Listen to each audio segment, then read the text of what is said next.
नमस्कार साथियों, मैं प्रोफेसर एमपी सिंह आप सभी का अपने YouTube ज्ञानवर्धक चैनल में स्वागत करता हूं।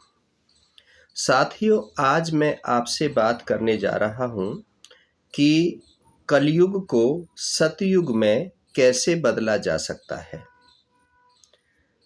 अधिकतर लोग कहते हैं कि भारत में घोर कलयुग चल रहा है। मैं भी मानता हूं, लेकिन भारत के प्रधानमंत्री मान्यवर मोदी साहब ने डिजिटल इंडिया फॉर्म दिया है, जिसमें आज रिक्शा चालक, पान की दुकान, बीड़ी सिगरेट की दुकान, ऑटो चलाने वाला, होटल वाला, मेडिकल स्टोर पर, अस्पतालों में दुकानदार सभी अपने यहाँ पर एक ऐप रखते हैं और उस ऐप के जरिए आप उनकी पेमेंट करते हैं। आप डीजल पेट्रोल भरवाने के लिए जाते हैं, वहाँ भी आप मोबाइल ऐप से आप पेमेंट कर देते हैं। आपके अकाउंट से जो पैसा जाता है उसका रिकॉर्ड होता है और उनके अकाउंट में जो पैसा आता है उनके पास रिकॉर्ड होता है। लेकिन जो सरकार की पॉलिसियों का पैसा आता है, पंच, सरपंच, नंबरदार, पार्षद, मेयर, विधायक, सांसद, इनके पास जो पैसा आता है वह डिजिटल इंडिया के तहत उसका आना और जाने का हिसाब नहीं रहता है। यदि वह भी हिसाब ट्रांसपेरेंसी में हो तो शायद करप्शन से बचा जा सकता है। दूसरी बात मैं कहने जा रहा हूं कि कलयुग को सतयुग में शिक्षा, सभ्यता, संस्कार से बदला जा सकता है। आपका विद्यार्थी, आपका बच्चा, आपकी बेटी, आपका बेटा जब विद्यालय पढ़ने जाता है तो उनको आज असमान शिक्षा मिल रही है। कोई मदरसे में पढ़ रहा है, कोई मिशनरी स्कूल में पढ़ रहा है, कोई कॉन्वेंट स्कूल में पढ़ रहा है, कोई प्ले स्कूल में पढ़ रहा है, कोई सरकारी स्कूल में पढ़ रहा है और कोई गुरुकुल में पढ़ रहा है। सबको अलग अलग सिलेबस पढ़ाया जा रहा है। मदरसे में कुछ और ज्ञान दिया जा रहा है, मिशनरी स्कूलों में कुछ और ज्ञान दिया जा रहा है। मेरा मानना यह है कि जब गुरुकुल पद्धति होगी, सभी के बच्चे गुरुकुल में पढ़ेंगे, एक जैसी पढ़ाई करेंगे, वहां पर वसुधैव कुटुंबकम की पढ़ाई होगी। यत्र नार्यस्य पूजन्ते रमन्त तत्र देवता की पूजा हो पढ़ाई होगी। वहां पर पृथ्वी से ज्यादा माता को तवज्जो और आकाश से ज्यादा पिता को तवज्जो दी जाएगी। पर्यावरण बचाने की शिक्षा दी जाएगी। बहन बेटियों का सम्मान की शिक्षा दी जाएगी। गुरु आचार्यों का सम्मान, माता पिता का सम्मान, जब ये शिक्षा वहां पर दी जाएगी, स्वास्थ्य की शिक्षा, चिकित्सा, रोजगार और अपना काम जो हम करते हैं, आत्मनिर्भर भारत, उनकी जब शिक्षा दी जाएगी तो कोई भी बच्चा अनपढ़ नहीं रहेगा। किसी को भी रोजगार के लिए भागना नहीं पड़ेगा। अधिकतर लोग अपना काम करके अपनी आजीविका कमा रहे होंगे। एक जैसी सबकी परीक्षा होगी, एक जैसी पढ़ाई होगी। गुरुकुलों में पढ़ने वाले बच्चों के माता पिता कहीं पर वृद्ध आश्रम में भर्ती नहीं होंगे, उनको ये शिक्षा दी जाएगी। झूठ बोलने पर एक भारी भरकम पनिशमेंट दिया जाएगा, झूठ को खत्म किया जाएगा और जो गलत तरीकों से जो पैसा कमाते हैं उन पर रोक लगेगी, भ्रष्टाचार पर रोक लगेगी, उसके लिए एक बड़ा कानून बनेगा। यदि हम ऐसा करते हैं तो कलयुग को सतयुग में बदला जा सकता है। दूसरा, कलयुग को सतयुग में कैसे बदला जा सकता है साथियों?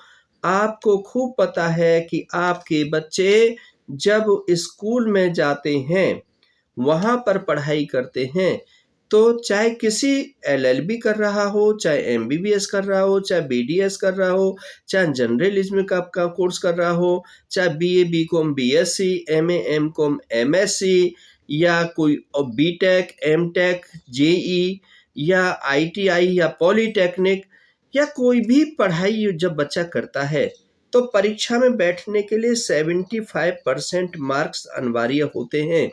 उससे कम यदि अटेंडेंस होती हैं, तो उस बच्चे को परीक्षा में नहीं बैठने दिया जाता है।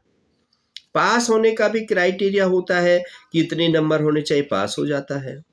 फिर चयन प्रणाली की बात करें, वो उसे क्लर्क बनना है, चपरासी बनना है, एलडीसी बनना है, यूडीसी बनना है, या जज बनना है, सीटीएम बनना है, एसडीएम बनना है, तहसीलदार बनना है, जर्नलिज्म बनना है, एंकर बनना है, वैज्ञानिक बनना है, इंजीनियर बनना है, डॉक्टर बनना है, प्रोफेसर बनना है, टीचर बनना है, नर्स बनना है, या स्टाफ नर्स बनना है, कुछ भी बनना चाहता है तो उसके लिए लिखित परीक्षा से गुजरना होता है।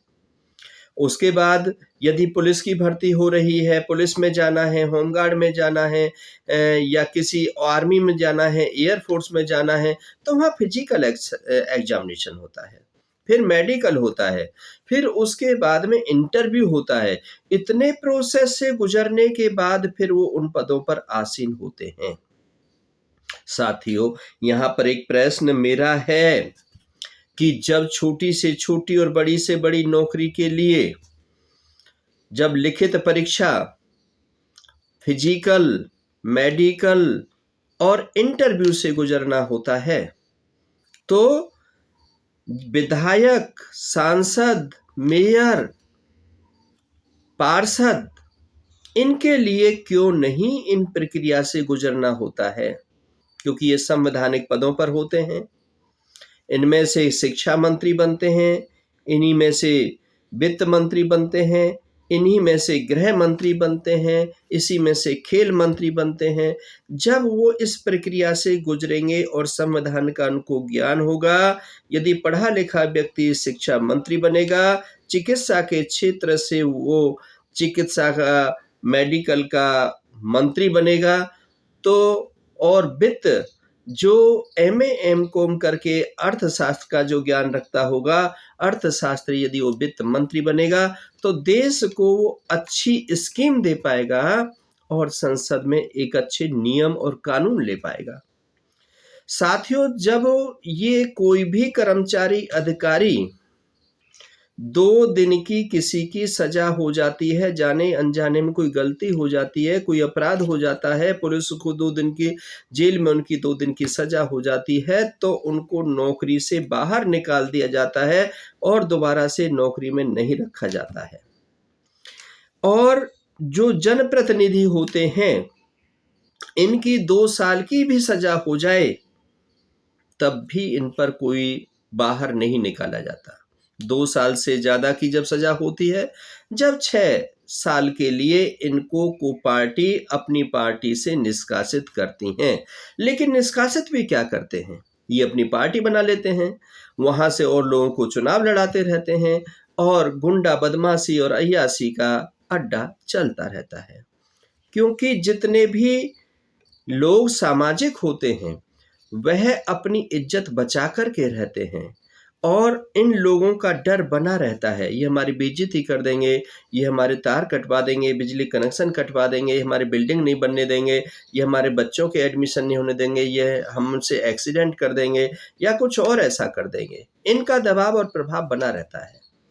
तो इसमें जब तक ये सिस्टम नहीं लागू होगा, जब तक कलयुग घोर चढ़ करके बोलता रहेगा, क्योंकि दबाव प्रभाव में बाहुबली ये लोग प्रताड़ित करते रहेंगे और अपने बल पर इलेक्शन जीत करके आते रहेंगे और इन पर कोई कानून का अंकुश नहीं रहेगा, तो ये कलयुग और ज़्यादा बढ़ेगा।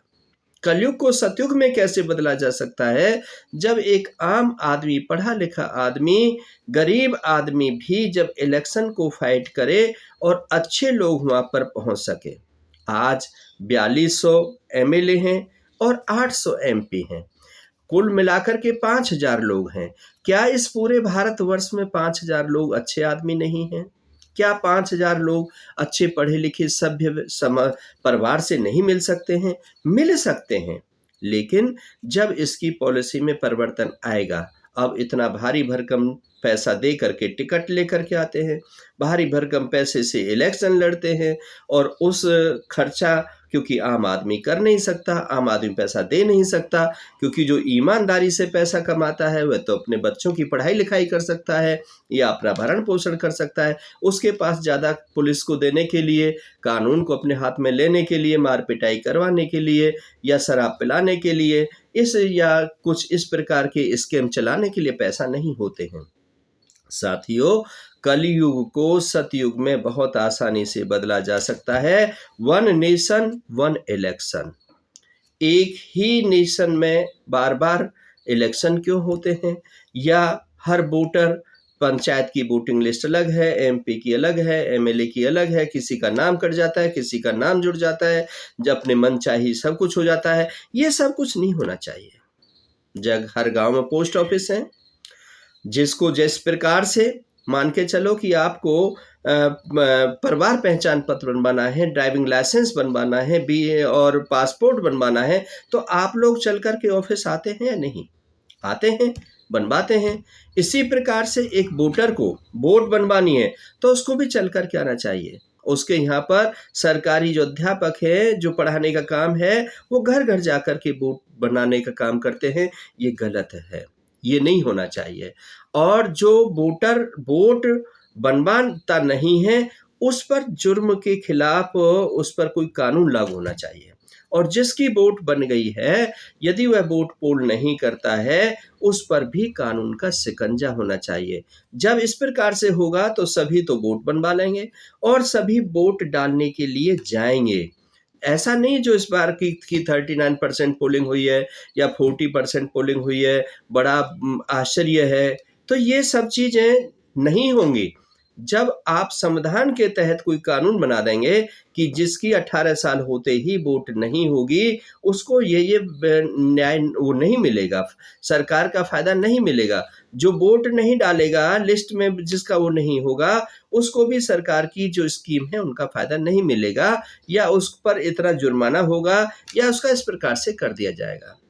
तीसरा है कि आधार कार्ड के साथ में सब को, जैसे किसी ने स्कूटी खरीदनी है तो वो भी आधार कार्ड से लिंक हो, किसी ने मकान बनाना है वो भी आधार कार्ड से लिंक हो, कोई बड़ी प्रॉपर्टी खरीदनी है वो भी आधार कार्ड से लिंक हो, तो सरकार के पास में सारे डॉक्यूमेंट अपने आप आ जाएंगे। किसके पास कितना पैसा है, कौन कितना पैसा कमा रहा है और किसके पास पैसा कहाँ से आ रहा है। फिर ये जो घोटाले हैं, चारा घोटाला है, शीश महल घोटाला है, रेल घोटाला है, का कोयला घोटाला है, ये घोटाला है, वो घोटाला है, ये सब घोटाले नहीं होंगे, क्योंकि सब आधार कार्ड से जब लिंक हो जाएंगे तो हर किसी की कमाई का पता चल जाएगा, हर किसी के खर्चे का पता चल जाएगा। और ये जो नोट है, ये छोटे नोट कर दिए जाए। 100 रुपये से ज़्यादा के नोट की ज़रूरत नहीं है, क्योंकि आजकल हर आदमी का खर्चा कितना है, जितने बड़े नोट होते हैं उतनी बोरियां घरों में भरी रहती हैं, और वो उस आधार पर जब भी कोई गलत काम होता है, पुलिस प्रशासन के अधिकारियों को कैश में वो रिश्वत दे करके वो काम करा लेते हैं। इस रिश्वत को ख़त्म करना होगा, बड़े नोटों को ख़त्म करना होगा, और जो ट्रांसपेरेंसी है उसको लाना होगा।